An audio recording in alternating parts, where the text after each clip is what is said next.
Hello, duckies and dice fiends. Welcome in. It is Tuesday, and that means it is the Table Talk Show. I am Kay, one of your hosts. However, I'm not here alone. Candace, who the heck is you and what the heck is we doing here? Hello, that's me. I'm Candace. My pronouns are they, she. I am here co-hosting Chaotic Wholesome Table Talk on Tuesday. And I am filling in for David. If you would like to know more about David, know that A, he's awesome. B, he has top quality rants. C, he's a gentleman and a scholar. Follow him at Full Rubber Ducky, wherever you find people doing stuff. I can be found at the Candace Marie on Blue Sky and Twitter, not really, and at Candace the Magnificent everywhere else. I'm a TTRPG performer, VO actor, writer, streamer, sensitivity consultant, and a bunch of other nonsense. Hello, Cliff, and welcome in, Jason. Thank you for hanging out with us today. Yes, I am Kay. This is the Table Talk Show, where we talk all things TTRPGs, from indies to intersectionality. I obviously have two truly incredible folks that I get to chat with today. But obviously, I'm here every Tuesday doing this. I'm trying to get more weekend streams in. We're getting there. We're maybe getting there. Hey, Jason, welcome. Friday, you can find me over on Entropy Emporium playing the Weird Wilds War with Brandon, the Himbo Drake Warden Ranger, T-Fork. And coming up on Thursday, I will be over at Meadowlark Productions for the first episode of a Star Wars game. Hey, Casual Quest, welcome. That's me. That is you. Yeah, I got some folks. I got some folks from my Discord coming over to hang out. So I wanted to say thank you all so much. So yes, let's get to the important thing then, because I'm flapping my gums and don't need to be. We are here with Jason. Oh look, Candace is here as well. Welcome, Candace. Hi. You're on me. both places on my screen, and it's really great. Yes. Hey, Matt. Wow, Matt, everyone came in so fast that we broke the overlay. And there's Dungeon Mr. Ty. Welcome in, everyone. Good gravy. Hello, everyone. We are just, hey, DC. I'm going to have to stop because we're never going to get here. So we are here today with Jason of Three Black Halflings. I'm Jeremy. I saw Jason on the screen. This is where we are today, y'all. We're gonna get through this. At least you didn't call me Jasper. I did not do that. I also did not call you B Dave. Oh my God. That would be even popular. Worse. That's popular. Yeah. People call me B-Dave? I'm saying I also had a situation like that. I went to PAX U and someone thought I was Dare. You did tell me about that. I'd much rather someone call me Rex because Rex is in the chat, and then they looked at me and they're like, Rex, which is what just happened with Kay, then, are you Dare Hickman? And I'm like, I mean, respect. Just own it. Yes. Cool as fuck, I mean, yeah. But also no. I'm sorry to disappoint you. I don't want to out this person because they're wonderful and they told me this a little bit in confidence, but Rex knows. At PAX Unplugged, we have a mutual friend who came up and went, someone just came up to me and asked me if I was B Dave. I'm like, dang. Well, womp womp. Yeah. I'm sorry.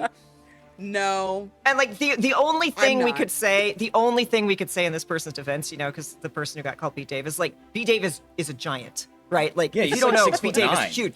Yeah. And this person is like, I am not. And it's like, the only defense we can give is they've probably only ever seen B Dave on like a screen. Yeah. If it's who I think it is, I feel like that's still an eye roll. Yeah. Right. Yeah. That's like walking up to Cypher and being like, Abria? You know what I'm saying? Oh, Mm-hmm. well, I think she gets that. I does. I know Latia had shirts made where it was like, I am not these other people. Yes. Yes. It was like, I think it was Abria, I think it was Christina, Ariel. Yeah. At least they have similar hair sometime. Yeah. Oh, Elisa Pearl? Too. Mm-hmm. Yeah. Yep. Yeah. Those are all different people, as it turns out. Very different people. And I am, in fact, a different person than Jasper William Cartwright or B. Dave Walters. I am, in fact, Jeremy Cobb, 1/3 of the show Three Black Halflings. I am a co-host of the show and the resident GM of the show. And I'm very happy to be back on Chaotic Wholesome Presents. Thank you so much for having me.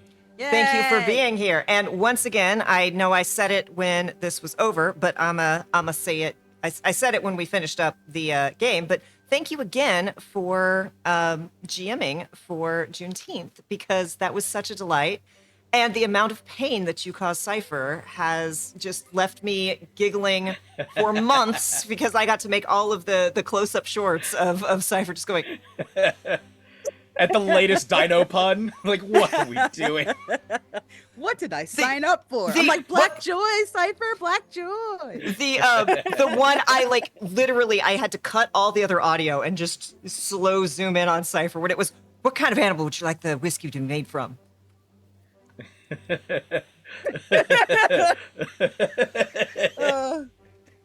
Joy. Yeah. I feel like the levels of hilarity were so deep. Like, Yeah. I asked her about it. Like, I wrote to her to be like, thank you so much for coming on. A few days later, and she was like, I'm still not over it. I was like, that's awesome. That's the best. I think it was sort of a bewildered sense of joy. I think she's been a large portion of that just going, what is happening? And I'm enjoying it, but what is happening? That's the best part of what's going enjoyment, on? you know? This is definitely not to that level, but for everyone at my table when I play Brandon. Yeah. Yeah, I could see that. What's the context? Is it Brandon a TTRPG or a character?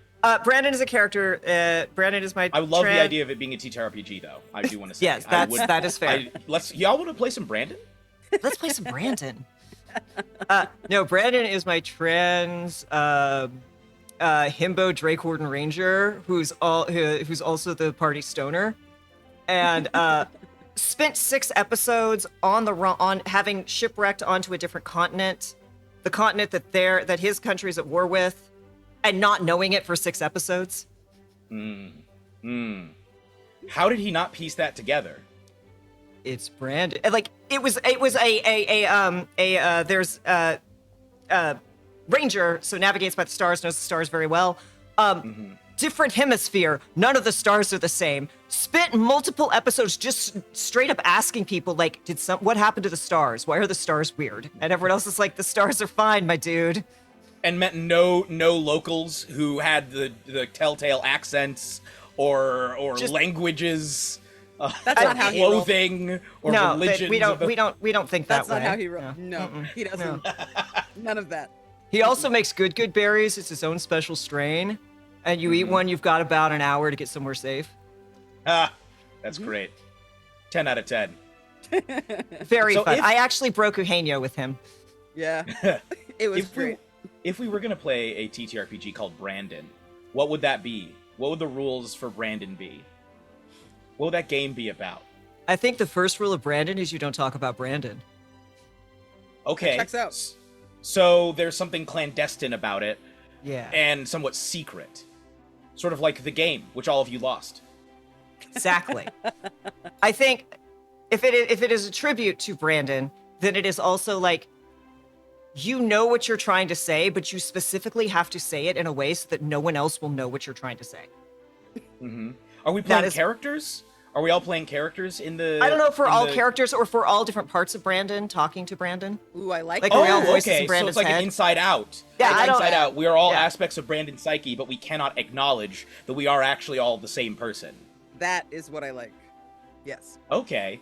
Is there, do we, as we like determine things about our relationships to each other, do we then write down the features that we are determining of the overall Brandon? Like, for example, if Yeah. we establish that I am Brandon's impulse control, and that I am actually very, very weak, you know, in my relationship to everybody else, do we then establish that Brandon has very poor impulse control? Before we get into this, I would just like to point out to the chat, the people out there who are watching, this is what happens when you bring somebody who interviews people professionally on your show. They Yes. interview you instead. Yes, this Instead is of happening. talking to you about I- their stuff. I was just on another podcast, and I'm like, I am so sorry. I just took this over. No, I you will- tell me about your thing. I realize I have grabbed the reins of the centaur. If you would like, Yes, I can yes. hand them back over to you, and then slap the centaur's butt.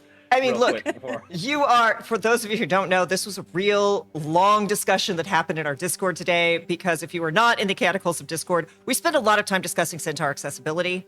which somehow turned into the question of, can a centaur slap its own butt to make itself run faster? Which then turned into, are centaurs the correct size and or flexible enough to be able to slap their own butt? And there are diagrams, there were scalings, it went deep. This was my afternoon.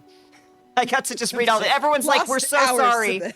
Like, everyone's like, I'm working on another computer while reading this. And everyone's like, I'm so sorry. Whenever Kay comes back, I'm like, oh no, Kay's been reading along the whole time.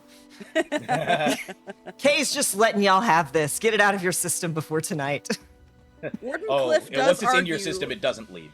Wardenclyffe does argue that they could use a riding crop. Yes, riding crops were brought I up. said for. exactly what I said. Mm-hmm. Paddles. Yes, implement counts. Yep. Yeah. Mm-hmm. Yep. A whip, Yeah. Mm-hmm. a rope with a knot at the end. I imagine a centaur would have to have a back scratcher because, like... Oh, yeah. How are you getting back there? Yeah. Yeah. Yeah. I think that's a really interesting question, is how, because I think we're being realistic. If we're trying to act, which we're not, but if we're going to try and say, let's make a realistic centaur, I don't think that the classic centaur posture would be something they would almost ever assume. Oh, yeah. I think that they would have to be... curve on that spine, that C curve on the spine. Yeah, Ooh. it's just too strong of a curve. I think what it would essentially be would be a creature that primarily is quadrupedal and then has what are probably highly evolved, like mandibles or antennae that it uses as arms to This just grab got terrifying. things. Sort of like to grab things towards its face. Because there are, especially if it's mammalian or even adjacent to that, there are no six-legged mammals. You pretty much only see those as insects. And but you do see in some cases insects with body parts that are like evolved forms of other kinds of body parts. So for example, the idea of a bee's stinger being another form of like reproductive organ. And like different, that's usually what you see. So I would imagine the arm structure would actually be more like mandibles. It would probably be something that's roughly, it'd have to be something that probably was on the face. Yeah. And for whatever reason, there was an advantage to having a longer, essentially neck that functioned sort of as its own individual trunk. And because it was vulnerable, maybe it needed to grow something of a rib cage to keep it more stable. And the mandibles that it used simply to bite ended up functioning better as grabbing mechanisms. That's how I'm envisioning bumming me out. Oh my god. To me, this is actually way more interesting. I like the original Centaur. The original Centaur is fine, but this is way more interesting to me. Well, I don't know, in our green room chat, I dropped the man. Oh, I've seen this before. Yes. Yes, it's great. Well, Candace, remember I've run Godplane was a horror game that I ran. Why? Candace got to be one. Remember the spider with the human hands? Yeah, it was awful then, and it's awful now, and this is terrible. But in taking it to a slightly less, maybe less, I don't know. Like, I think, was it Baldur's Gate had a spider centaur, a spider tar?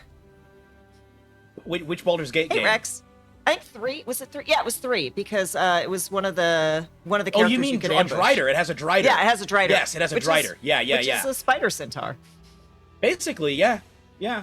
If you're not familiar with a Drider, well, exactly what Kay said. It looks like a spider with also a little person's body a gigantic spider with a person's body sticking out of the front of it. And they went the step further and gave it actual 8 eyes. They gave the guy 8 eyes. But they look, because of the distribution, they almost look like sores. That's the part that really I don't like, is like the eyes the placement on the head just looks really gross to me. It doesn't work for me. Mossflowerwood, I also was picturing half spider, half horse, and I was absolutely mortified. Like, I was like, what are these two individuals that I respect Adam Drider for very much Adam Drider talking about right now? Because gross. Oh, half Rex, spider, half horse would be nuts. Although that's basically what I was describing as a more realistic centaur. Yeah. Rex, you got people in here vying for your pun crown, so. Mossflower Wood is the master of puns. So Rex, you're gonna have to step up your game because Mossflower brings it. We have a couple. Andon is not in here tonight. They made the Driders look more like awful. Yeah, the Drider in BG3 is more horrifying than the actual Drider art that you see in the game. like in here. I'll post a screenshot of its face, and you can share it with the people if they haven't played Baldur's Gate 3. His name is Karnas, and I have seen a, I guess not really surprising amount of thirst for him online. Yeah, monster lovers are definitely a thing. For me, it's the eyes. It's really the eyes. Every other part of it I can get behind. Or below, I guess. But the eyes really don't work for me. As somebody who has trypophobia, I was expecting this to be a really horrible situation for me.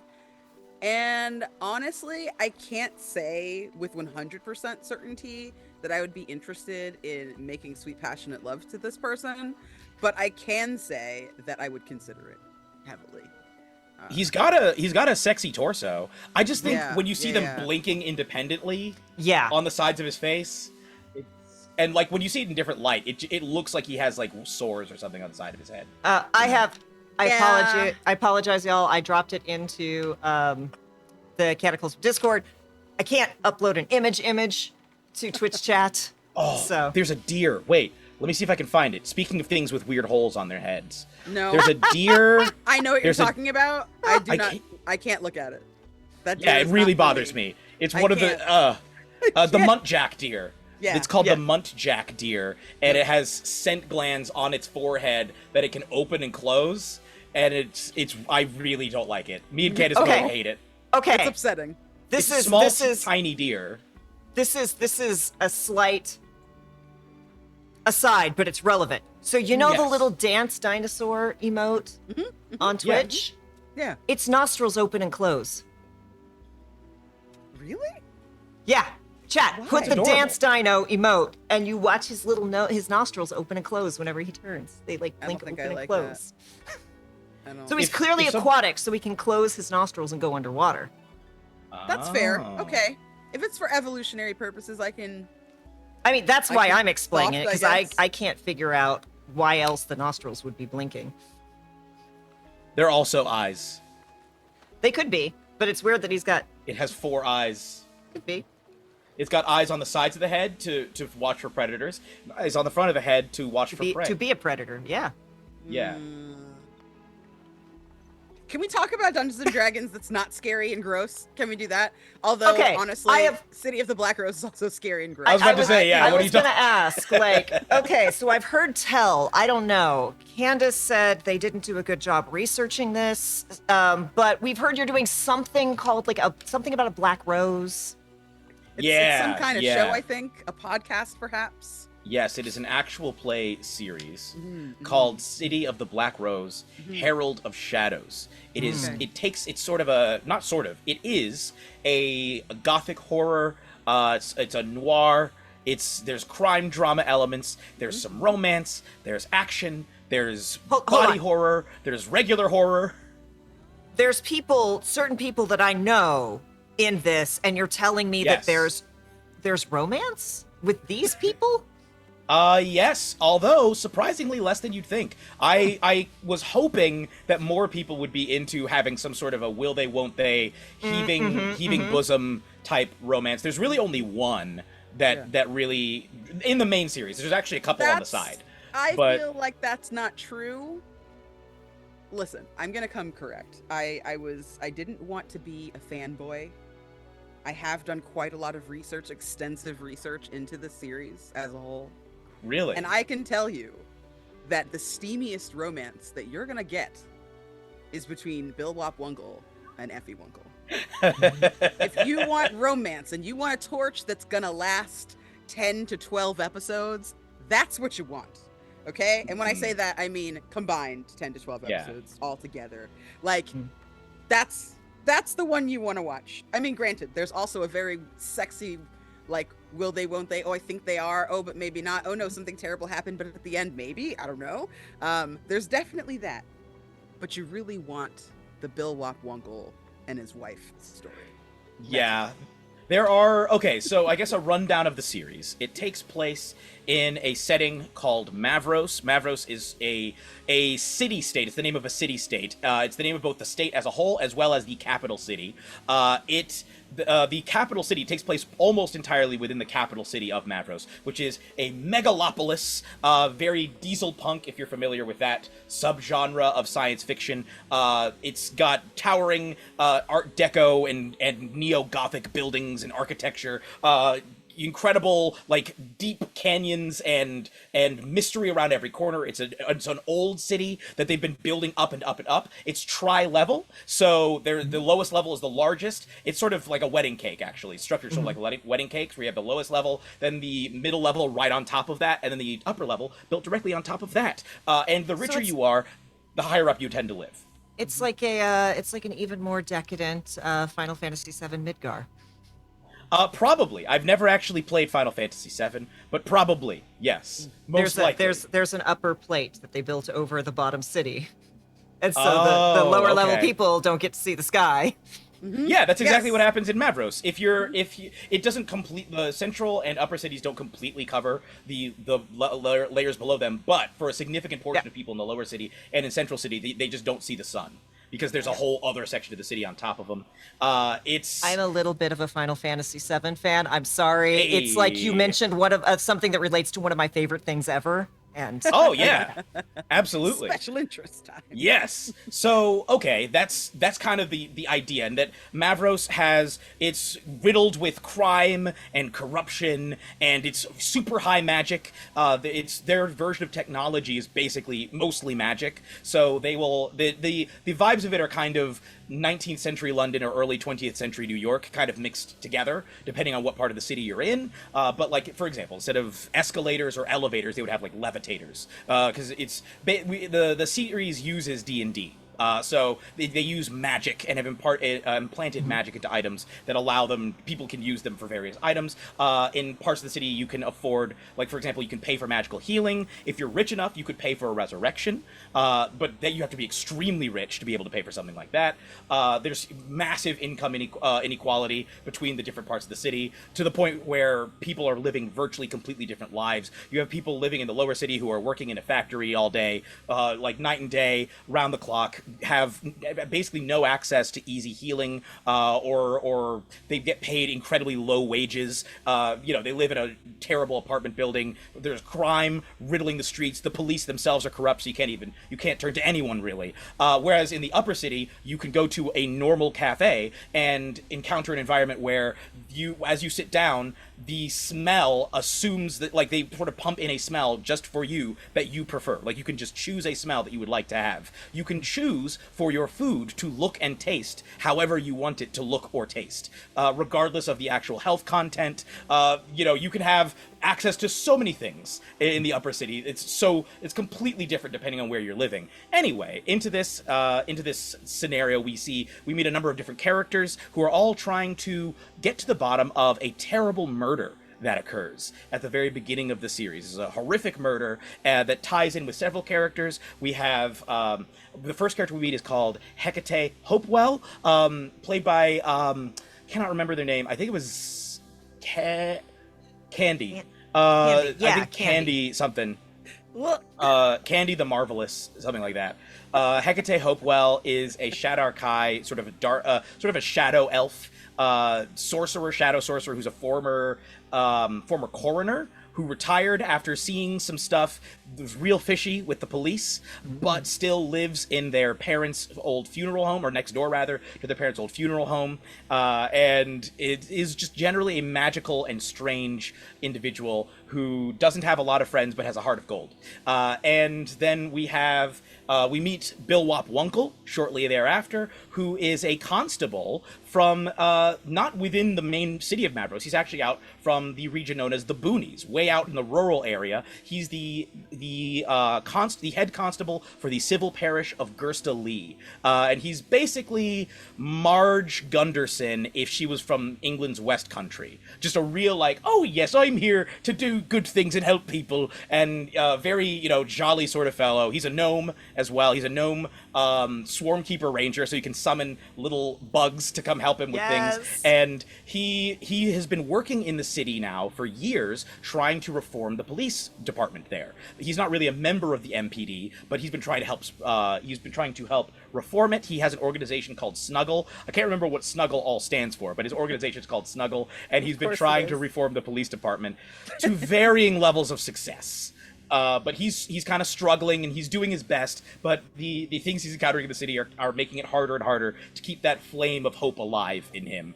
And also they end up teaming up with an individual known as Duncan Doulahan. Duncan Doulahan is a young man who comes from a very troubled past. He used to work in a factory. He grew up actually as a child laborer working in a mine. Mining a powerful magical ore called Delphic ore. This ore is highly, massively magical, and is what Mavrosians use to implant magic into appliances. He eventually came into contact with some of this Delphic ore that had been carved with all sorts of runes, and when he touched it, he ended up with all sorts of strange markings on his body, and his shadow came to life and decided it wanted to eat people. Duncan is a... Yeah, exactly. Duncan, yes. Yeah. Duncan is a sort of a hotel bellhop by day, sort of a Venom meets Batman by night. Absolutely, he fights crimes, but absolutely eats people and tears them to pieces, and has sort of a childlike affect that he assumes because he never really had a childhood, and so he tries to embody that even in his adulthood. And is a little tabaxi baby. Yes, he is. He's a tabaxi. A hairless tabaxi. He's a black Sphinx cat tabaxi. And additionally, they team up with a woman named Angela. What is Angela's last name? I just forgot Angela's last. What? Crawford. Yes, Angela Crawford. Angela Crawford, who is a human woman, who's this brilliant, beautiful woman who by day is a socialite and by night is a vigilante, an armored vigilante known as Angel, who has this golden armored suit that she constructed herself that allows her to fly, and she has thunder gauntlets. Mechanically, Duncan would be a Hand of Dread pugilist. And I'm gonna very quickly just say Mosswood Flowers said he's Duncan on crime. Take inspiration, Mossflower. Angela Crawford is an armor artificer, specifically. And yeah, she is basically a vigilante who takes from the rich and gives to herself. She also has kind of a mysterious past in that she herself may have a history that she likes to keep secret, let's say. Not just a secret identity, but she may have more than one secret identity going on, does Angela. But she's brilliant. She constructed the suit of armor herself. She's beautiful. She's sexy. And she's morally questionable. And also rounding out the group is Osric Johnson. He goes by Rick. What a He's guy. essentially a half fiend, like a half devil, who works for the IRS, the Infernal Residue Service. He is dispatched to investigate this murder because it seems to have extraplanar implications and involvement. The IRS suspects that the murder may have been carried out by some sort of extraplanar entity, and that this may have large-scale consequences, and so he needs to get to the bottom of it. He works in an office. He's the office is in sort of a purgatorial place known as the Gloaming. His boss is a snake who can only communicate through its venom, so he bites you and talks to you through the venom. And he lives in a hellscape and is real happy about it. Rick is the jolliest, horrible man you'll ever meet. He has his terrible sons. He has 13 terrible sons and his wife Golgotha. He's great. He's wonderful. Both he and Bill Wop are full-blown wife guys. The wifeiest of wife guys. Very pure and loving men who are just in very difficult, terrifying lines of work. And this group together tries to not only get to the bottom of solving this murder, but also uncovers a much larger conspiracy that makes it pretty clear that the fate of the entire land of Mavros hangs in the balance. There's mystery, as I said, there's action, there's romance, there's horror, there's tragedy, there's triumph, there's beauty, there's humor, the whole gamut, baby. It's great. And actually, episode 9, which is just coming out this week, has the most horrifying scene that I have ever been a part of in any AP. It's great. If you enjoy horror, check it out. And if you enjoy any of the other things, look at how much Candace is not enjoying what happened. That's why you should go listen. It's rough, It you was guys. I have done some terrible things to Candace as a Yeah. GM, and I haven't Yeah, gotten that face. The people on this call have put me through something, you guys. I'm gonna I'm not the find. same. Okay? Yeah, I'm gonna make. I have the video. I saved the video of people's visible reactions of as it was everybody happening. being upset. Yeah, of everybody just like, huh! I will screenshot it and send it to you just so you can see. Maybe you could post it in the Discord so you can see the faces I people would were making. love it. Like, Kay, It's- people were really upset. Like, genuinely upset. Especially because it happens right after something beautiful. Like, Yeah. Oh, yeah, Like, it's the whiplash.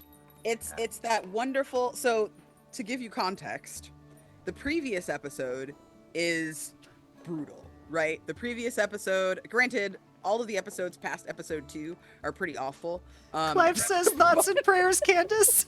Yes, thank you, Rex.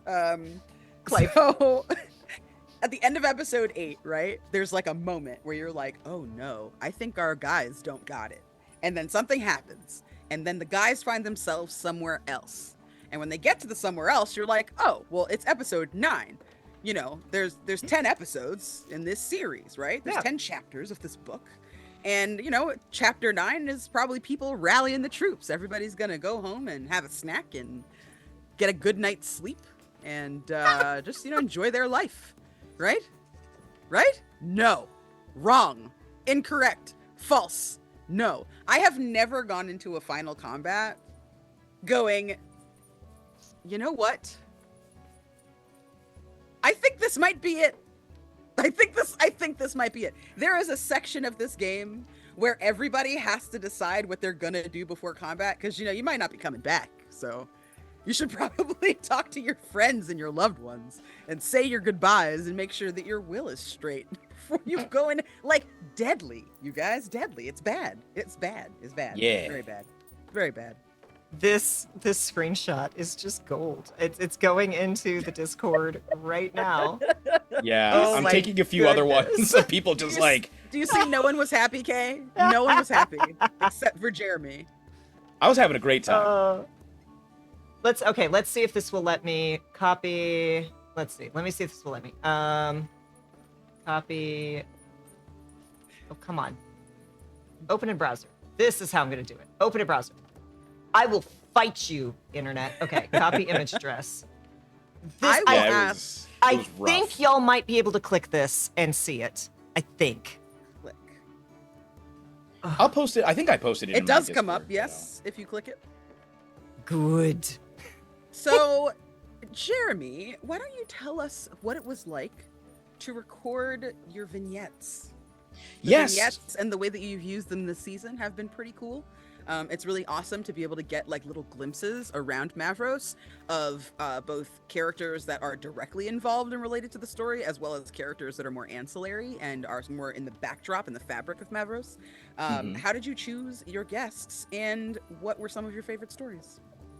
Okay, so I'll even give you the impetus because I think the idea of it is also worth mentioning because I don't think that there are really many. I personally have never seen another AP that does what we do with the vignettes this season. Essentially, what Candace is referring to is there are a number of guest stars that we have this season. We start with Brennan Lee Mulligan. We have Abubakar Salim. We have M. Carlson. We have C. Thomas. We have upcoming Josephine McAdam. We just had Mark Meir. We have Izza, aka Evil Clever Dog.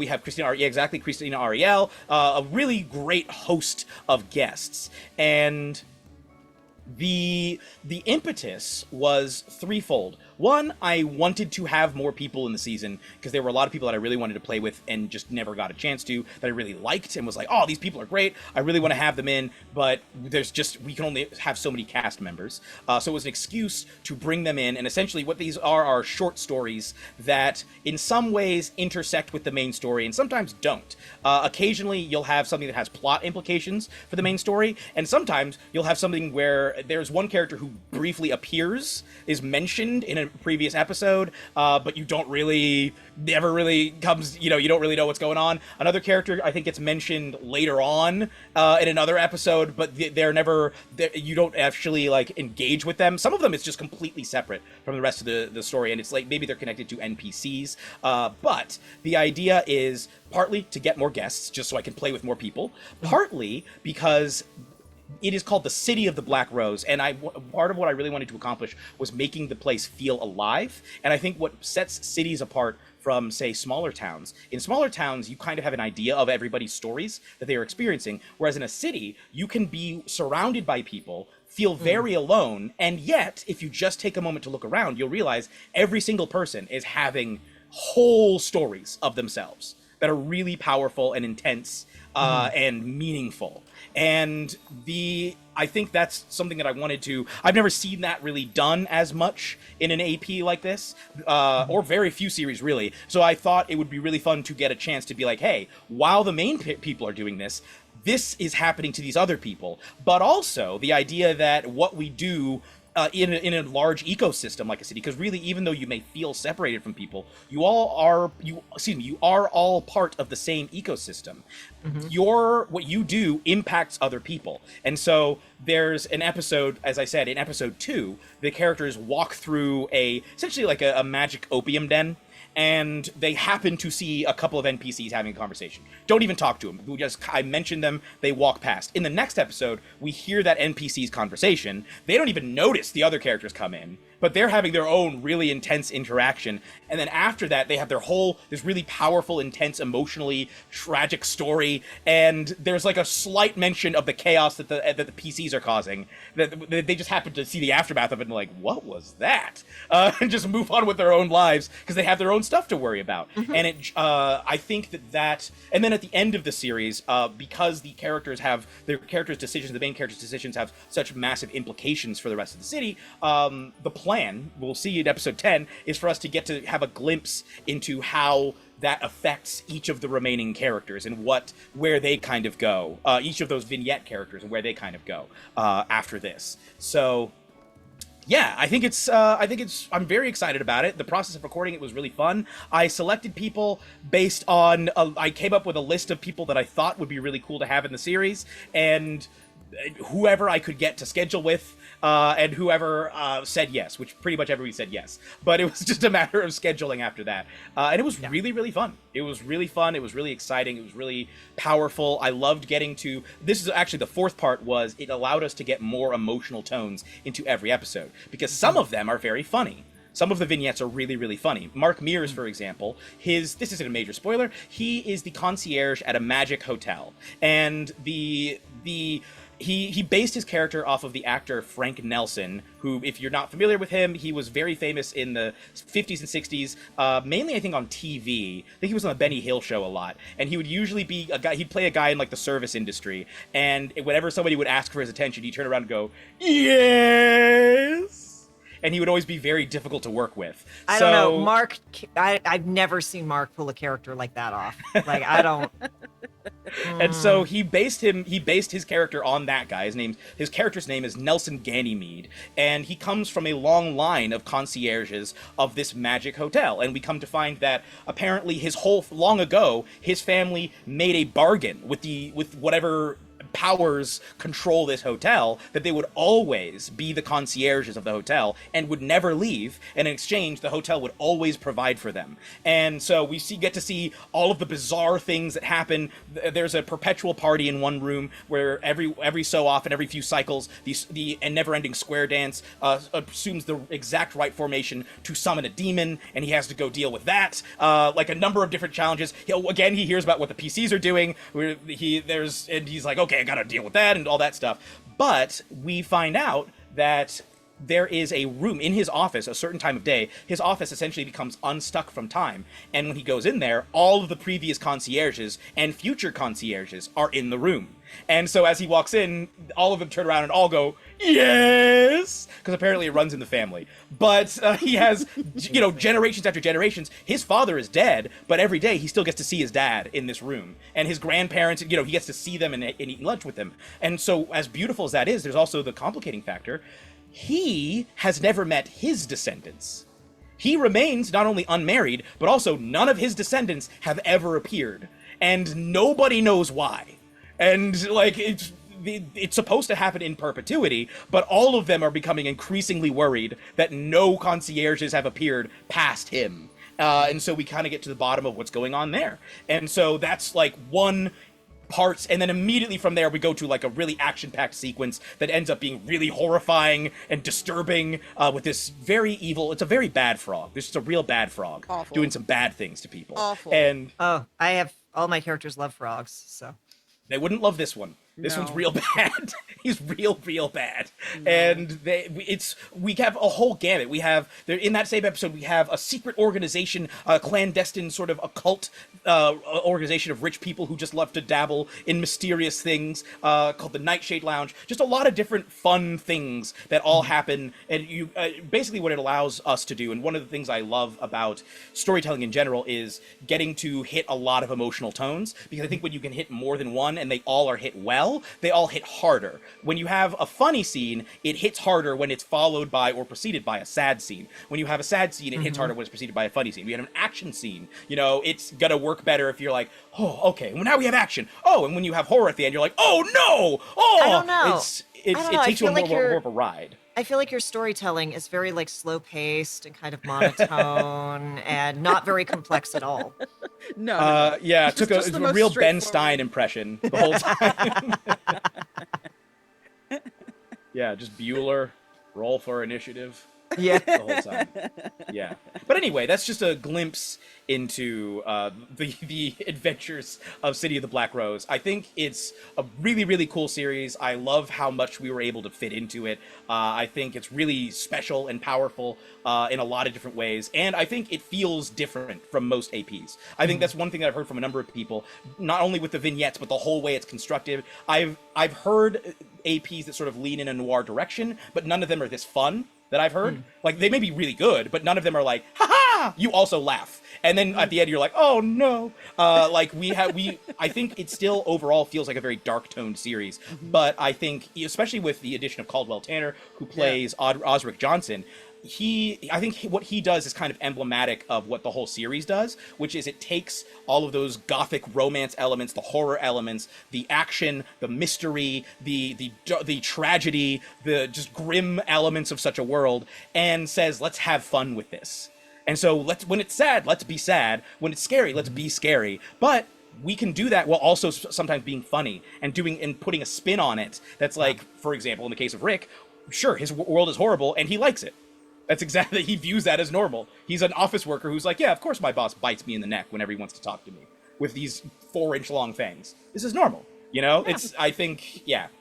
I've been talking for a long time, but hopefully I've done a good job of selling it. I think it's really, really good. I think it's a really, really I don't good know. series, You and I don't think have any people will enjoy it. enthusiasm for it.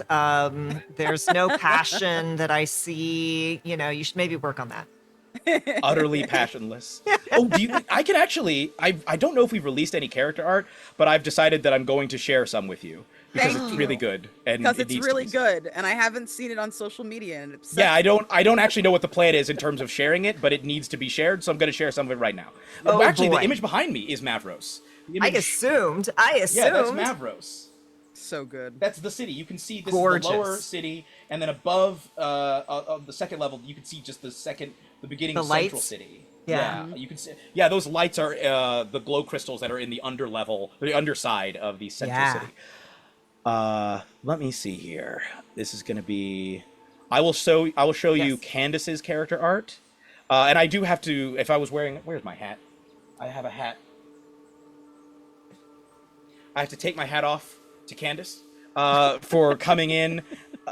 And because this is technically a sequel season, although you do not need to listen to season 1 in order to understand what's happening in season 2 or to enjoy season 2.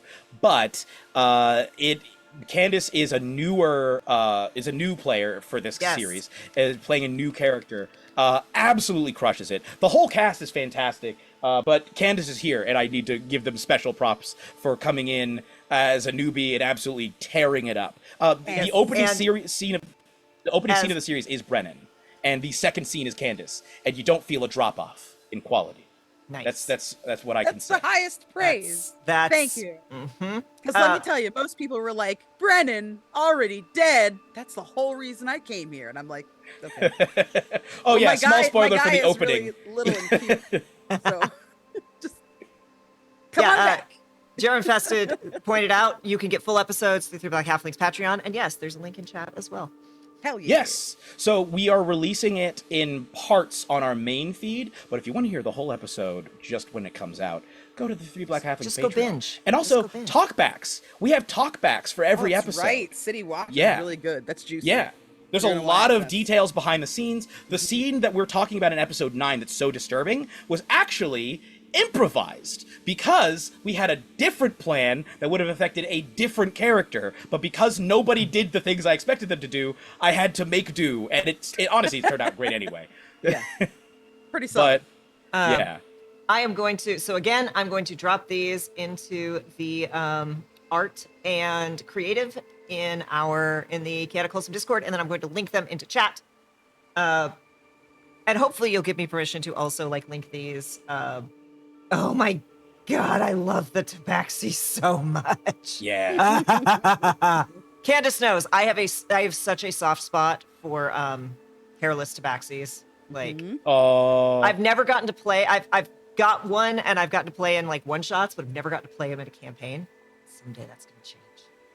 Yeah. Oh, and actually, I should say mechanically, even though Duncan looks like a tabaxi, he's actually mechanically a Dampier. Oh, because when his shadow, whatever happened with his shadow, changed him. If he went Paladin, then he could Smite Bite. That's true. He could. Smite Bite. Smite Bite is one of my favorite features of a Dampier Paladin.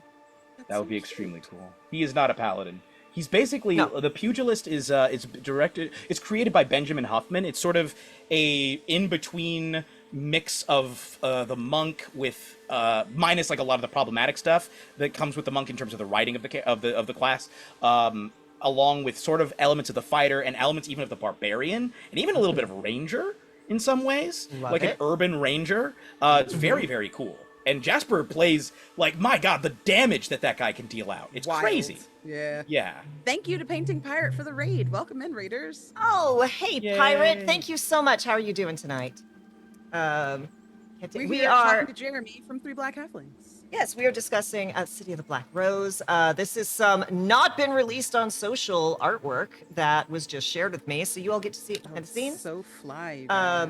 If you have not listened to City of the Black Rose yet, you could go listen to episode 1 right there. Yes, thank you so much, Pirate. I hope you're having a great evening. I hope your stream went well. No Man's Sky. Oh, yeah. So okay. This art. Okay, Feral.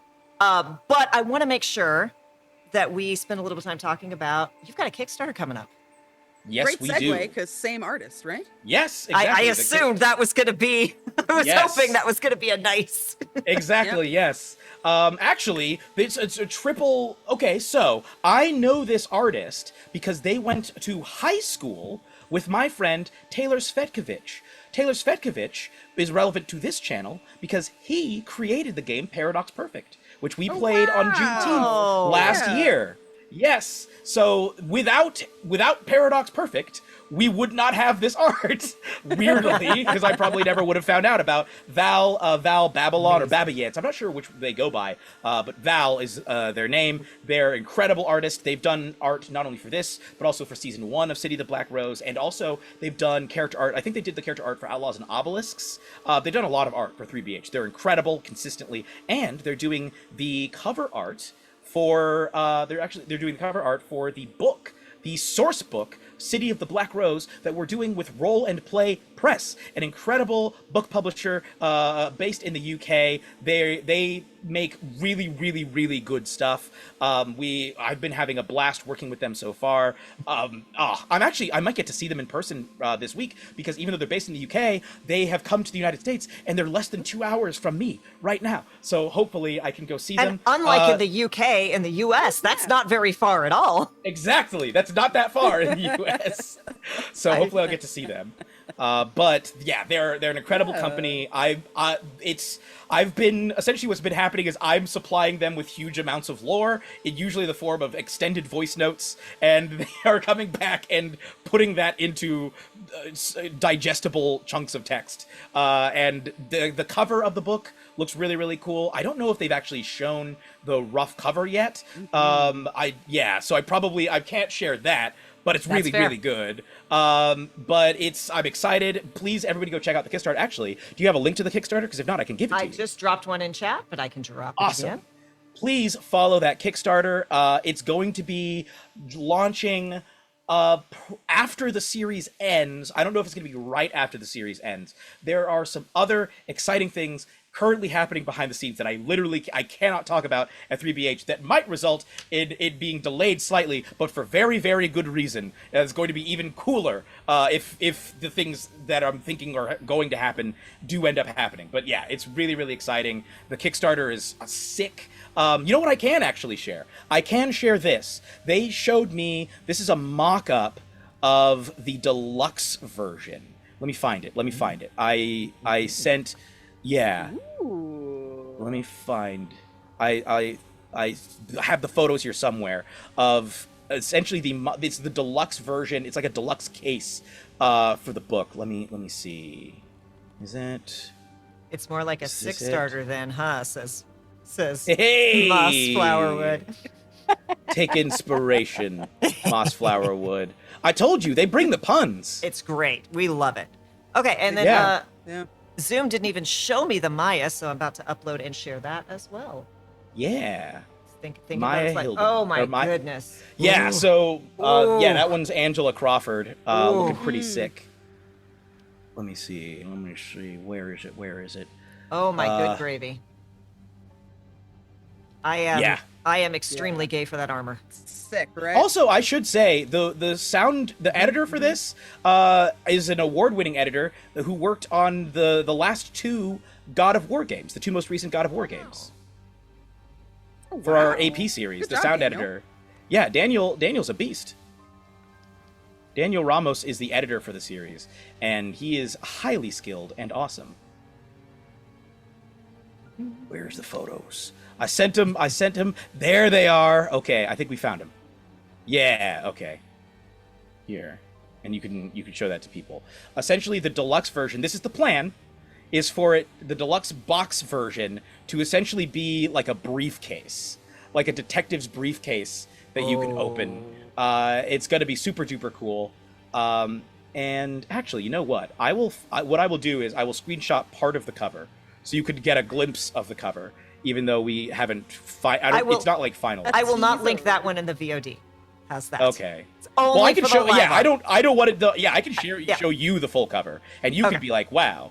I just can't show it to everybody else. Absolutely. That's why I'm saying, like, even with this, like, maybe we will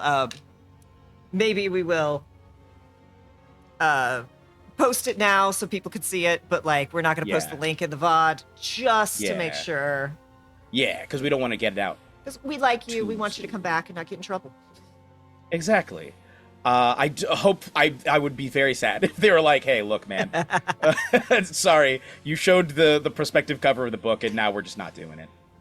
We've decided we're done." Look, I work in video games. Stranger things have happened. That's true. We're okay with chaotic. We're not okay with wholesome. Yeah. Okay. Yeah, that tracks. All right. Definitely. Here's the prospective cover for your eyes only. For my Kay, eyes. and Candace. Oh. Oh. Yeah. You can all imagine that it looks cool, right? It's a cool cover. That is the correct amount of horror. Oh, Yeah. Candace, you are muted. Son of a bitch. Sorry. Now you're not. I was saying that if I were just walking around minding my business, I would definitely check that book out. Right? Yeah. Like, For sure. there's like just enough Cthulhu-ish in with the Mhm. noir. Yeah, I think people looking at it would probably think, oh, this resembles something like for Call of Cthulhu. And there's just a little bit of Are You My Mommy? Just a little bit. Just a little Yeah. bit. Sorry. Mommy? Yeah, exactly. Mommy? Yeah. Excuse me. Yeah, big time.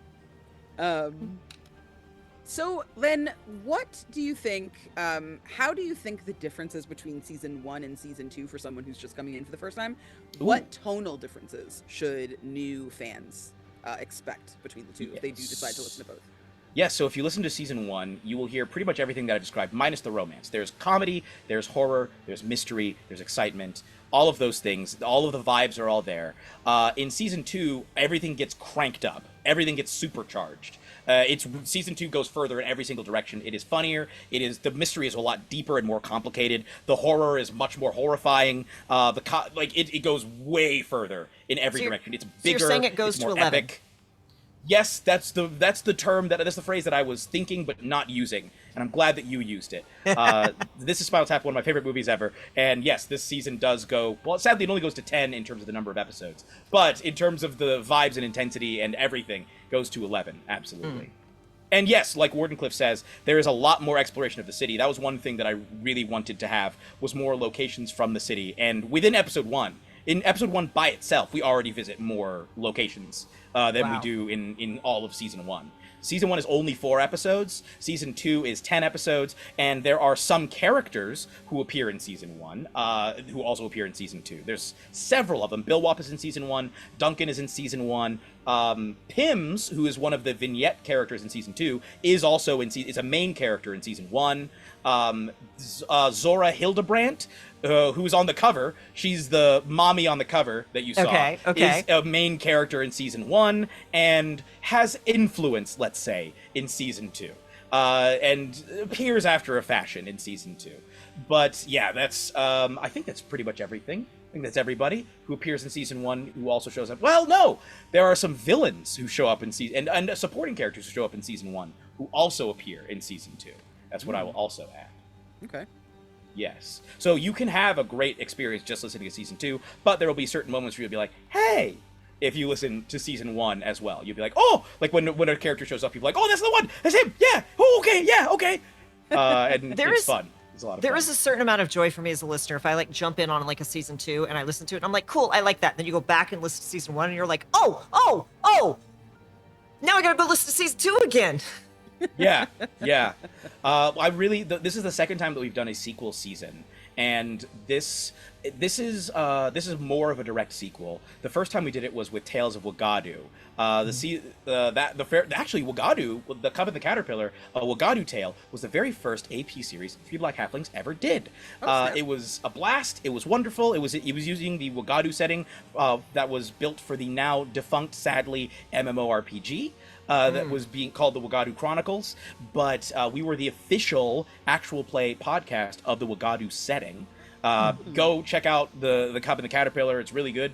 I will say, the tech sounds really rough at the beginning because it was like recorded from like a Twitch stream.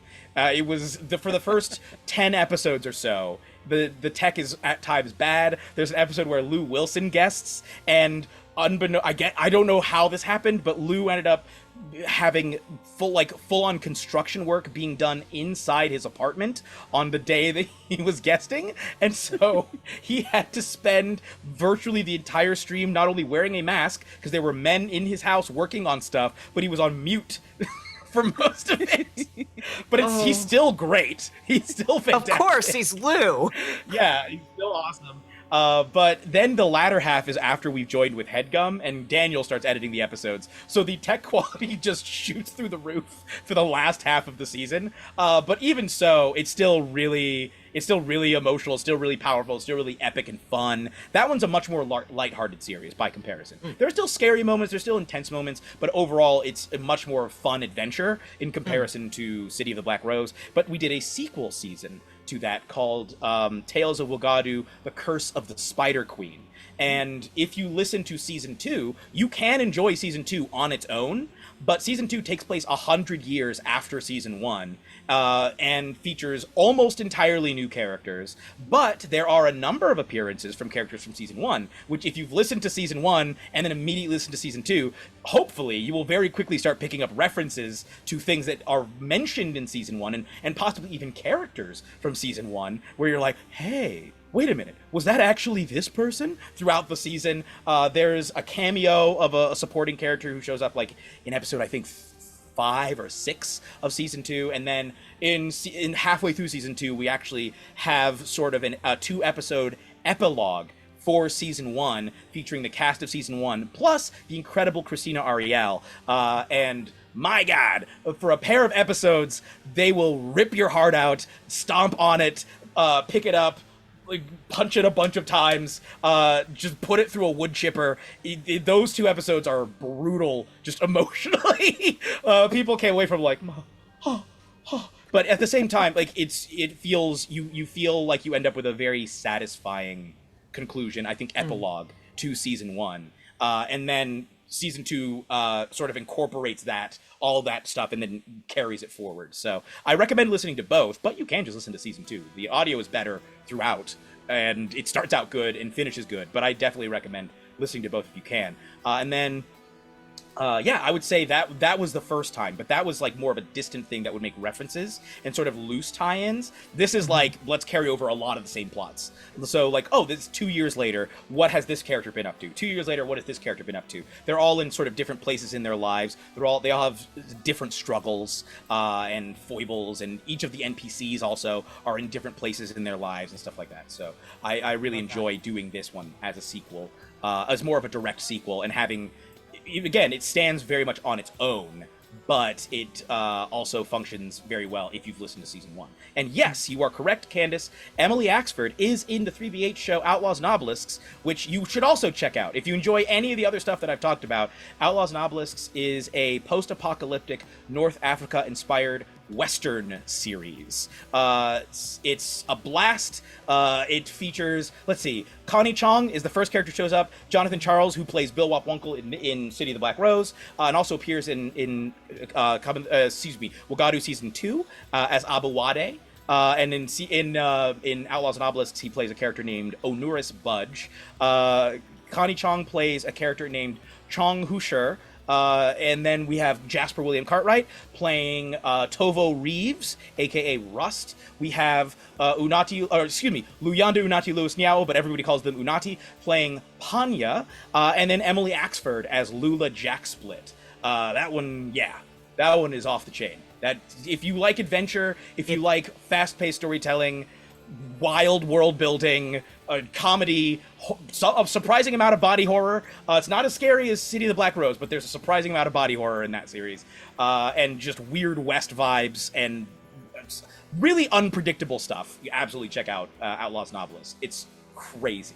I feel like anytime Emily Axford is involved with anything, it's going to be unpredictable. Right. Like no one in that cast will ever make big swings.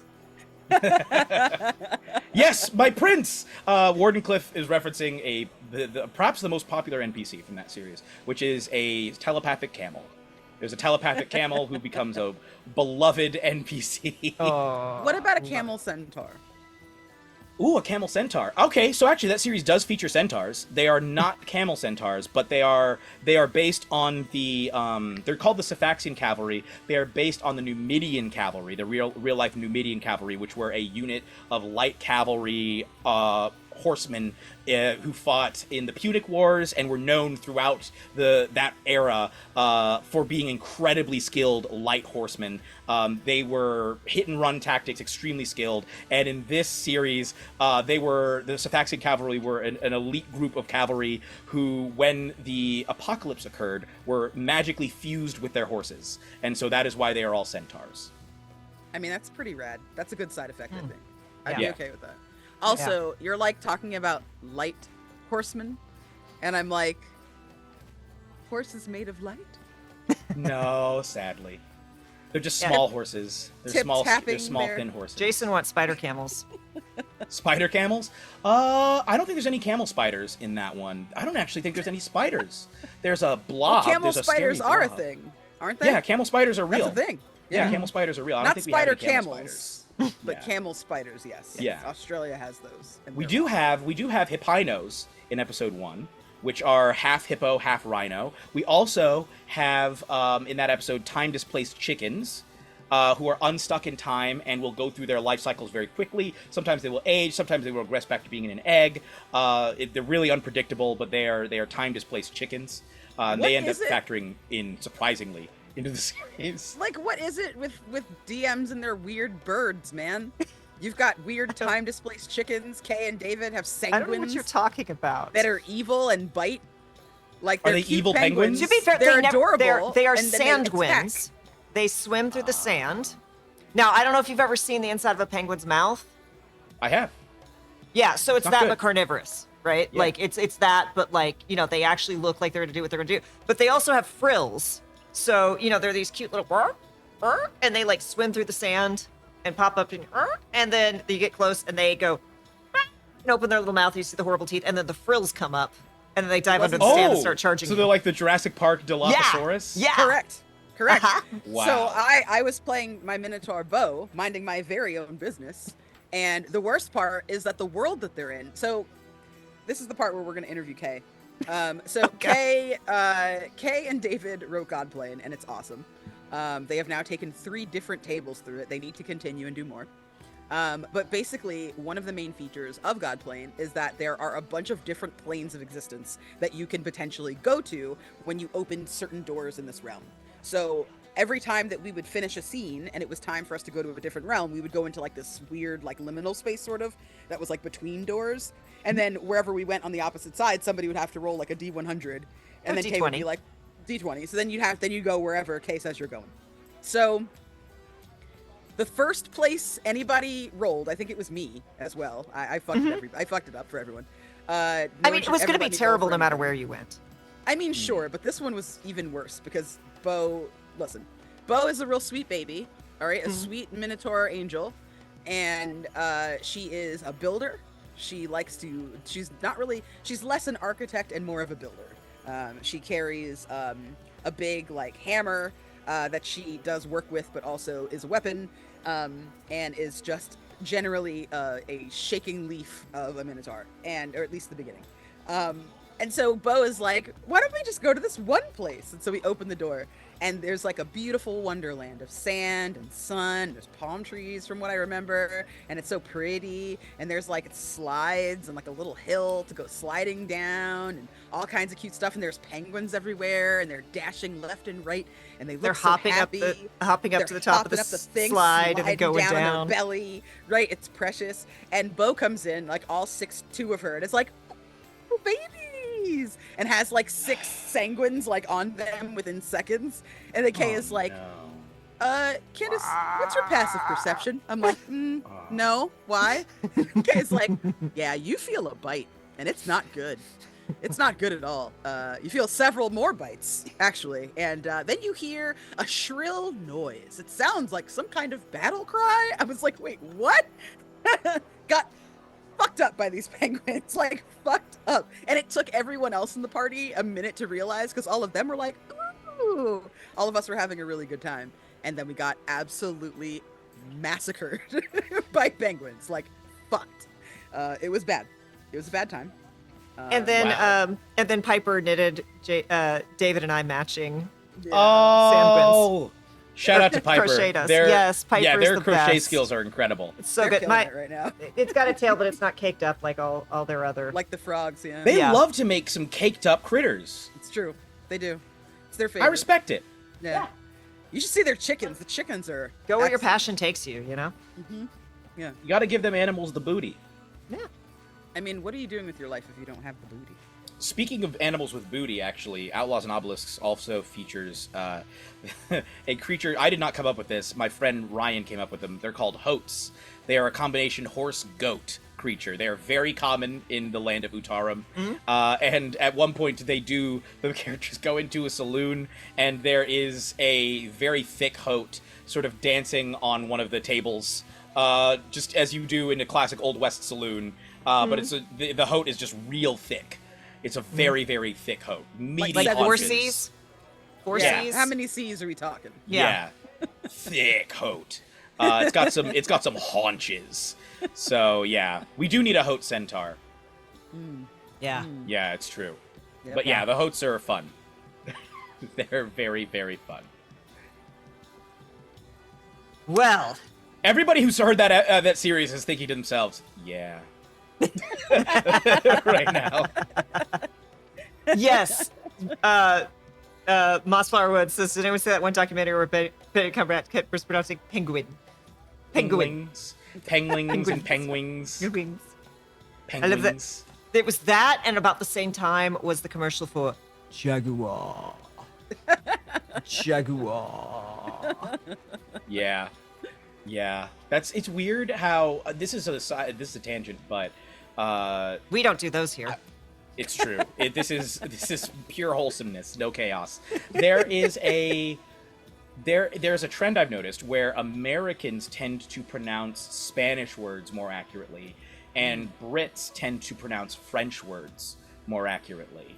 So the way they pronounce croissant is much closer to the French. Croissant? But the way that we pronounce almost every single Spanish word that shows up in English is much closer to the Spanish pronunciation. Even like names, like we say Carlos, which is obviously not a perfect pronunciation in Spanish, but they say Carlos, as if it's like a loss. Like I don't understand it. But My yeah, favorite is taco.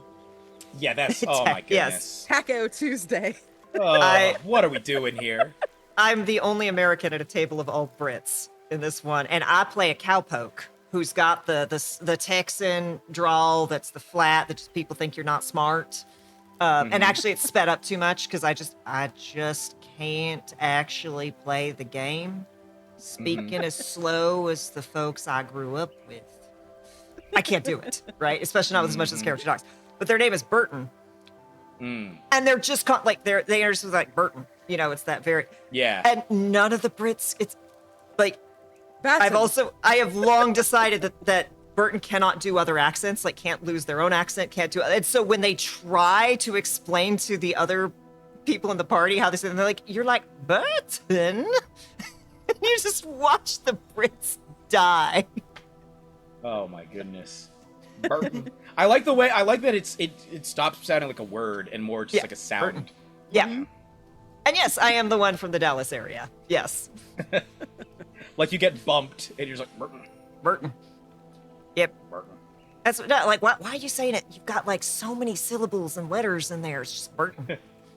It's like when some British people say the word what, and eventually it starts to just go, oh, What? oh. What? Yeah. I like when people write things phonetically. Like that tickles me to no end. And I've seen people Capel, spell yes. British what as W-O-T, and I'm like, that's Yeah. it. What? Yeah. That's the one. And that is it right there. I went to. I'm actually I doing that right now for Banshee for Emily's game. Oh yeah. I decided that one of the characters, I have 2 characters to voice, and I decided that one of the characters mentions Belfast, so they must be Northern Irish. So I was like, let's look up Northern Irish and go on a deep tour of that. And they're like, Belfast, which is mentioned in the side, is right next to the Londonderry. And I'm like, oh shit, Belfast is next to Derry? So I can do a Derry accent? So then I was like, gotta watch Derry Girls again. Whatever will we do? Oh shucks. No. I took a deep dive and I was like, all right, if you're doing this Derry accent, you're gonna need some help. So I went through and just phonetically spelled all the things that I was afraid I would forget. And it's such a disaster. Like when you look at it, it's disgusting looking because I put everything in like big, like all caps so that it would stand out to me. And I showed it to my nesting partner and they were like, this is both genius and a mess. Congratulations on both. I was like, thank you. That's my brand, both genius and a mess. That's me. So that's good. The Messnificent. That. There you go. That's me. Yeah, getting to mess around with accents, and especially when you're like doing a bad impersonation of an accent that someone else has naturally, and they're just like you're not wrong, but you're also not right, and you need to stop. Yeah. I tend to ask. Yeah. When that happens. We're Like, all good. Like we're all good and friends. Like this is No, the of table. course. This is the table where we had an 8-month hiatus. The first game back, several of us had never played together. We combined 2 groups, which resulted in 2 player characters dying, being killed by 2 other player characters. Oh my god. And everyone was fine, and the people who need to be consoled were the ones who did the killing. The ones who had characters die were like, "You killed me, you little fucker." That's amazing. It was great. Yeah, I feel like I don't ask because I don't trust people. I ask because I don't trust myself. I was in Well, a also game. it can if you're not that if you're not that good at it. Well, I mean, sometimes you want to do it badly, right? Yeah. Like, for example, there's nothing wrong with dunking on the English because they're the English, man, right? Just like there's nothing wrong now with dunking on Americans. I mean, don't dunk on the brown ones because we've got it kind of rough. Sure. But you can dunk on the other ones, right? Dunk on the white I ones. guess. We deserve That's it. fine. We deserve it. I don't like if I know what an accent is supposed to sound like, I don't like hearing a bad version, so I don't like doing bad accents most of the time. Because hearing them, I'm like, ugh. Yeah. I have a character named Zora Bloodfang who is I an love orc, her. and she's a problem, and she has like a Mancunian like shitty popular girl accent. Like, Wow. but she's a barbarian. She's a thembo. They don't care about anything other than making sure that their friends are okay. And her accent is thick and stupid, like dumb. And I was playing in a game with Mimics and Misfits in chat. Shout out to Matt.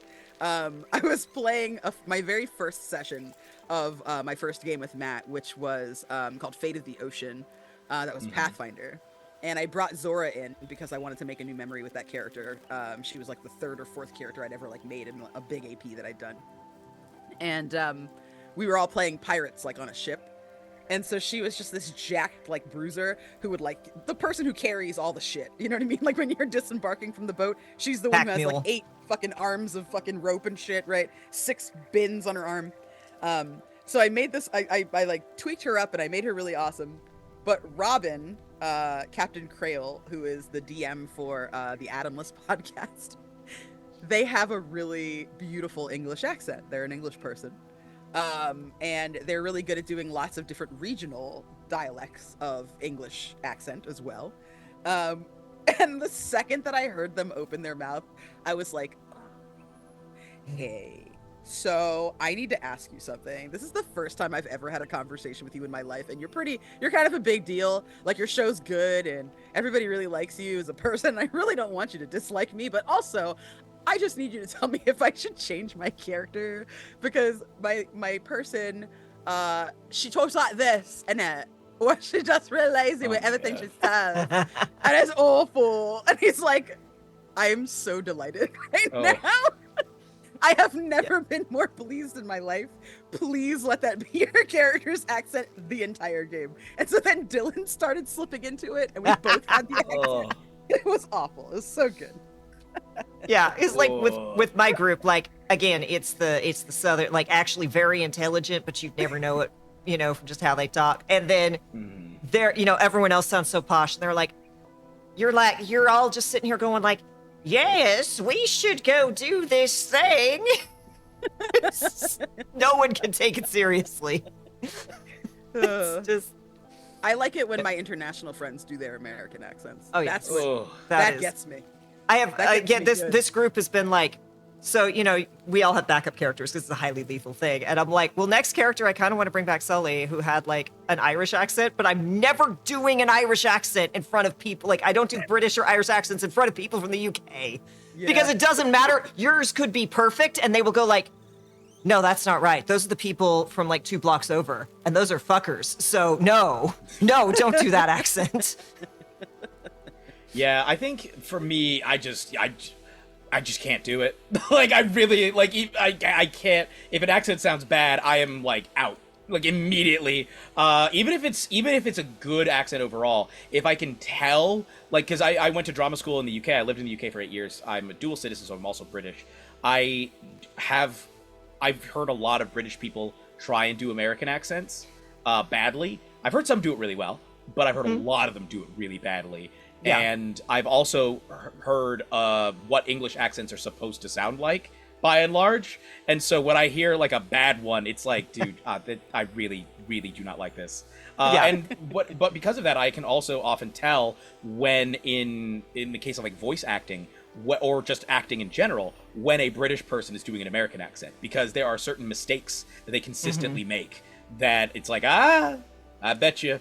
Like, if you ever play the game Disco Elysium, a lot of the voice actors in that are English, and if you listen, you can hear some of the accents they're doing. It's like, oh yeah, there it is. There it is. I hear it. Yeah. Well, that was we were discussing Critical Role in the green room, and like one of my favorite moments early in campaign 2 is Liam O'Brien is playing this like angsty wizard, Caleb. Yeah, the German guy, or Zemnian, right? Zemnian, yeah. And at one point, they like ask him to start doing impressions of all the different characters' accents, and like you watch Liam freeze because he's like. So here's the problem. Liam O'Brien, who is very good at accents, is trying to figure out how Caleb, who is very bad at accents, would do an accent. Yeah, exactly. Like he just freezes. I've seen that before. So Gael Garcia Bernal is a Mexican actor, whom I love. Just wonderful. I don't think I've ever seen him in anything and be bad. But there is a Spanish movie that he's in. And I can't remember what it's fucking called. Man, it was really good. I feel like Penelope Cruz is in it, and she plays there's a gangster that dies, and he comes back to life in Penelope Cruz's body. So he's like this tough as nails, hardcore like Spanish gangster in Barcelona, and then he like comes back as Penelope Cruz. So she's like always in suits and stuff. It's hot. It's wonderful. Very gay. Not on purpose. Still good. Candace, can you click that link again, please? Dang, Pixel Chat. I know. Oh, well. Pixel Chat says it's still doing a thing. Okay. It seemed to not be happy for a minute. Never mind. Sorry. Continue. So, like, in this movie, Gael Garcia Bernal plays, I think, another bad guy or something like that, or like a fence or something like that. Somebody that's like a middleman. And they're in the scene where they're like in the backseat of a limo. And he is a Mexican person who has a Mexican Spanish accent, but he's in a movie that's set in Spain. So he is a Mexican Spanish speaker that's now speaking Spanish, right? Spain Spanish. But then they also have moments where he speaks English. But people in Spain speak with an English accent because they're in Europe. So he's a Mexican actor who like totally knows how to do an American accent and normally does American accents, that's pretending to be a Spanish-speaking Spaniard who also has an English accent that is also Spanish. Like, it's awesome. Like, I don't think I've ever been so impressed with someone's accent layering in my fucking life. When I watched it, I was in college, and I went to school at FIU, Florida International University, which is down in Miami. So that campus in general is international as hell, but like it's very largely Latin, right? Spanish is absolutely like the first language that's kind of spoken on that campus most of the time, especially if you're like, you know, at like your student union and stuff like that. Like most people start with Spanish, and then I mean, unless you look like you're a gringo, but like most of the time they start with Spanish, and then they'll be like, oh, English, okay. Yes. So, and then they'll start speaking English to you.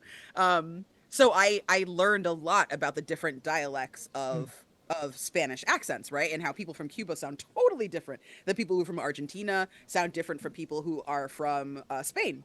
So being able to pick those out to like not hear his Mexican accent at all, pick out the Spanish, and then hear his British accent on top of that with the Spanish, like the S of that Spanish that Spain Spanish has, like I think that's probably the finest accent work I've ever seen in a movie. Like and it's a movie that does not matter. It's like a movie that I have never described this and someone's been like, that's the shit, right? Like it's some movie that just came out, right? Not a big deal, but like hardcore. Like that's the kind of acting that I would love to be able to live up to someday, to be able to truly like come up with like a method to the madness of the character that you're portraying and get those layers. Like it's so cool. I love the exact opposite of that is having native Spanish speakers listen to the Spanish scenes in Breaking Bad. Oh, God. I have never seen more rage out of a community. Yeah. Yeah, there's I guess a number of the people, I don't know. I imagine Danny Trejo's Spanish sounds okay. I would hope. It might, Is because Dan- that's the thing. Like, Isn't about, Danny Trejo Mexican? But that's the thing about being Latin American, right? Mhm. Like, of all the Latin people that I know, I want to say maybe half of them speak Spanish. Mhm. So so not all Latin people speak Spanish. So sometimes they get cast in movies and stuff, and they have to figure out how to speak those words and work with like a voice coach and everything. Oh, I guess he's from LA. Yeah, I thought he was Yeah. from Mexico. Yeah, which Yeah, I'm trying he's to, Mexican American, but who's the apparently the worst offender is I can't remember the actor's name. He runs he's the one who has Los Peos Hermanos. Yeah, Giancarlo Esposito. Yeah. Giancarlo Esposito. Apparently his is so bad. Like I don't remember how I stumbled onto a Because he's supposed to subreddit. sound Chilean, Yeah. right? Yeah. He's supposed to sound Chilean. It was just a subreddit of just like rage. Just everyone like, Yeah. couldn't they hire someone to coach him? Yeah. Yeah. But I guess Well- in that sense, I'm blessed that I don't speak fluent Spanish. yeah, like Watching that series. again, my gringo, even growing up in Texas, my gringo didn't know any better, you know? But Mhm. I'm like, yep, that's what the subtitles say. That must be correct. Shout out to Giancarlo Esposito. Right. Beloved actor whose performance as Gustavo Fring is an all-timer, except for the Spanish, I guess. Yes. But with that, probably final sidetrack. I don't know. It's us. We'll probably find a way to get sidetracked. But We're being on we are target. we are nearing the end of our time. We were very on target for most of this. We had a rough true. start, and then a little rabbit trail at the end. But you know that's actually pretty good for this show. I feel so like I'll that's take good, it. yeah. Yeah. So, Jeremy, remind us again. Who are you? What do you do? And what links should people go to? Because I'm going to drop them in chat while you're talking. Yeah, hello everybody. My name is Jeremy Cobb. My pronouns are he, him. I am 1/3 of the podcast Three Black Halflings. I'm a co-host and resident GM for the show. You can find me on Blue Sky and Twitter at Jeremy Cobb1. That's Cobb with 2 B's and the number 1. You can find me on Instagram at the Cobbmeister. You can find me on Twitch, twitch.tv/CasualQuestLive, where I, who am not a gamer, am playing classic and in some cases newer games for the first time. Right now we're nearing the end of the game Pentiment at Candace's suggestion. It's great. It's awesome. It's a really cool medieval murder mystery game. It's fantastic. But we played a whole range of games on there. We played Fallout New Vegas. We played Deus Ex Human Revolution. We played Baldur's Gate 3. We played Metal Gear Solid. We played... Unfortunately, we didn't get to finish Chrono Trigger because the port wasn't working very well. But that game was awesome. That is a cornerstone, like fundamental made K who K is person game. I was going to say, if you're a Final Fantasy fan, I'd imagine you'd also really be a Chrono Trigger fan, yeah. Chrono Trigger, yeah, that. I'll Yeah, stop that interrupting. game's now. awesome. From the part I played, it was really, really awesome. Game's sick. Like I've for actually me, played, weirdly, a lot of the sequel, Chrono Cross. I played Yes. that first. I feel like a lot of people did. For me, like Chrono Trigger and Link's Awakening were like the two. Like Link's Awakening is the reason I wanted to work in video games. Okay. And then they remade it into a gorgeous Switch game, and I'm so happy. Continue. Oh, yeah, absolutely. So, that's pretty much where you can find me. You can find the show, Three Black Halflings, at 3, this number 3, Black Halflings, across social media, and wherever pods are cast. We are currently releasing a series called City of the Black Rose, Herald of Shadows. I am the GM. It's in a setting that I created. We're playing D&D 5e. Candace is one of the cast members. We have a host of guest stars, including, but not limited to, Brennan Lee Mulligan, Christina Ariel, Mark Meir, Josephine McAdam, and a host of others. It's awesome and epic. Go check it out. It's got thrills, it's got chills, it's got spills, and probably at least one character named Bill. I feel like it needs multiples. Chills, thrills, spills, bills. Characters have to pay bills. That, Oh, okay, sure there do. you go. There you go. And we Yeah. do have a Bill. We have a Bill Wop. Oh yes, it's true, and he's called Bill. Yes, so Bill has to pay bills He at sure various does. points. Yes, so I think that's everything. Is that everything? So we've dropped. Oh, and you're Where you Oh, can the listen. Kickstarter. drop the Kickstarter link. Yes, the Kickstarter is upcoming. We are releasing a book, a source book based on the setting for City of the Black Rose. That's going to be launching later this year. We're doing it with Roll and Play Press. It's going to be incredible, epic, amazing, awesome. If you scroll back through this chat, you can the chat on the stream. You can find some of the character art from the season if you want to gaze upon it, because it's gorgeous and wonderful. And I think that's everything for me. Awesome. And Candace, who the heck are you? And knowing this is a dangerous question, where can we find you? Hi, I'm Candace. You can see more of my socials stuffs. Blue Sky, I am at the Candace Marie, and pretty much everywhere else like Instagram, YouTube, Twitch, Discord. I am Candace the Magnificent, Candace. If you would like to know more about my work, you can listen to me on City of the Black Rose, Herald of Shadows. You can also hear more of me on Partial Veil if you're interested in horror stuff. That is a horror audio drama that is like Fargo meets cosmic horror. And it's actually the official selection of Cusco Fest. So if you are interested in fancy shit, go ahead and watch that. I am also in an all-disabled cast of Bluebeard's Bride called A Haunting Beloved that you can find over on Numinous Productions on YouTube. You can also listen to me in Frequencies if you are somebody who enjoys horror. And yeah, I'm a horror hound, guys. Sorry. If you are someone who enjoys horror and you want to also think about existential dread and how that relates to being a creative, especially one that makes content like this, please go ahead and listen to Frequencies and feel like someone is pointing at you in the room. You can also, Who would do that? you know, what kind of person? You can also hear more of me in Bloom and Blight if you want something a little bit lighter and a little bit more fun. That is, well, it's still pretty tragic and gay, but it is a Girl by Moonlight podcast, and it's very good. People really like it. We just cracked, I think, 4,000 downloads the other day or something like that. So we're pretty thrilled, pretty pleased.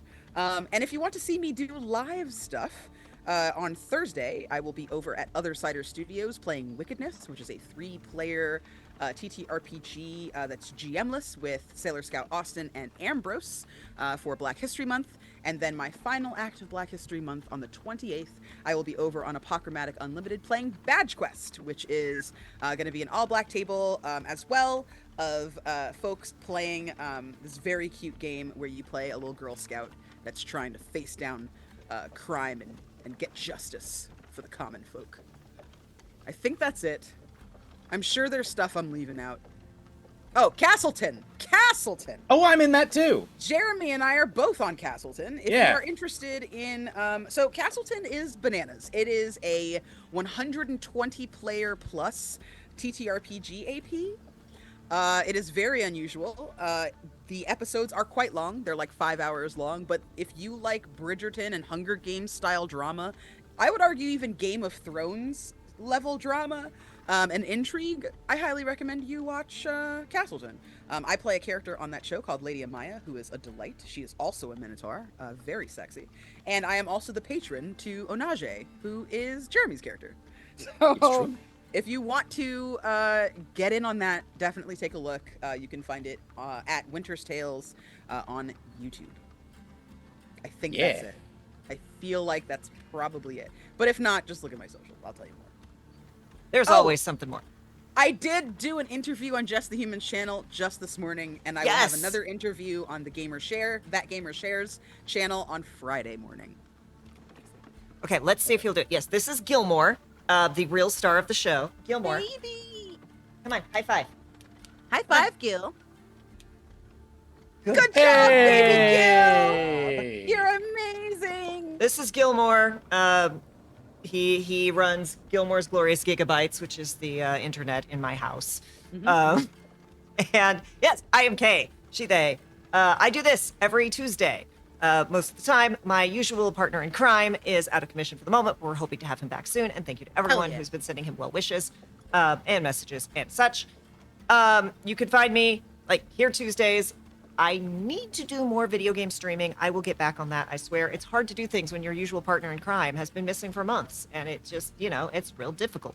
But Friday, every other Fridays, you can find me over at Entropy Emporium playing Brandon, the Himbo Drake Warden Ranger, who was discussed earlier in the stream. He's a T-Fork, So he's got tiefling horns and tusks, and he's just a mess. And someone gave him a dragon. Smart Not good choice. ideas. And then on Thursdays, there is a brand new Star Wars game starting called Sterling Garden, where I'm going to be playing Bella. And yeah, she is absolutely the girl your mama warned you about. So very excited for that. It's a very queer cast, and it's going to be a good time. And yeah, please go check out All Things Three Black Halflings. Yes. There's something you're supposed to talk about that I'm supposed to remind you to talk about from like 2 weeks ago. It's something to do with something that you made that people can use that is a tool or an asset, but it's not your lines and veils sheet. It's something else. It's on your website. Yeah, so I, as Candace Colson, have created a couple free-to-use tools for people. If you play Acton Cthulhu, because that is my the horror game that I play at home, and I am absolutely obsessed with the system because the character building is awesome. I can't figure out how to get to where I need to be. Here we go. We have free resources. I have a Google Sheet, Google Docs based auto calculating all of your stats because it's different pluses than with 5e and Pathfinder and other D20 systems.